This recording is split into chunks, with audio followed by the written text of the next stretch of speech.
સીતારામ ને જય શ્રી કૃષ્ણ બધાને. કેમ છો? મજામાં?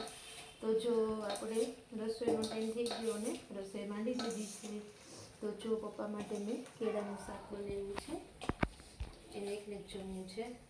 દીપકને મારે તો બપોરને ઓલું કહ્યું એટલે જમવાનું નથી. અહીંયા જઈ આવું એટલે બહુ મજા ન આવે, એટલે દીપકને કે મારે બહુ જમવાની ઈચ્છા નથી, એટલે એના માટે જો મસ્ત મજાનું મેં સલાડ સુધાર્યું છે. દીપક માટે સલાડ સુધાર્યું છે મસ્ત મજાનું, અને મારા માટે હું એમાંથી સલાડ ખાઈ લઈશ. અને યુગ માટે કંઈક સરપ્રાઈઝ છે. એના પપ્પા શું સરપ્રાઈઝ છે એ હવે મને કંઈ ખબર નથી, એ ગયા છે ક્યાંક. તો અને આપણે જો છાશ બનાવી લીધી છે, દૂધ ગરમ કરી લીધું છે આવીને, તો દૂધ ગરમ પણ કર્યું. અને હારે મેં કીધું થોડાક ગાજર હતા તો હાલો ગાજરનો હલવો બનાવી નાખું.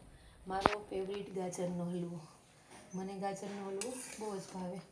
તો ગાજરનો હલવો બનાવું છું, એટલે બાજુમાં ગાજરનો હલવો બને છે. અને પપ્પા માટે બનાવવાની છે ભાખરી, એના માટે ભાખરી બનાવું છું. તો ભાખરીનો લોટ બાંધ્યો છે અને આપણે પપ્પા માટે ભાખરી બનાવવાની છે. તો ભાખરી બની જાય ને પછી પપ્પાને જમવા બેસાડવાના છે, એટલે ફટાફટ હું ભાખરી બનાવી દઉં. અને યોગનું સરપ્રાઈઝ શું છે એ તો યોગને નથી ખબર અને મને નથી ખબર, એટલે હું છે એ હું આપણે ફોટો મૂકશું એવું હશે તો આપણી આઈડીમાં તમે જોઈ લેજો, એટલે તમને ખબર પડી જશે.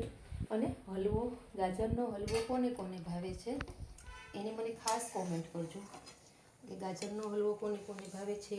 અને મારો આ વિડીયો કેવો લાગ્યો છે એની પણ કોમેન્ટ કરજો, લાઈક કરજો, શેર કરજો, મારા પેજને ફોલો કરજો. અને ફ્રેન્ડ, યુટ્યુબમાં જઈ અને મારી ચેનલને સબસ્ક્રાઈબ કરવાનું ભૂલતા નહીં. તો હવે પછી મળશું આના પછીના વિડીયોમાં. ત્યાં સુધી આવજો.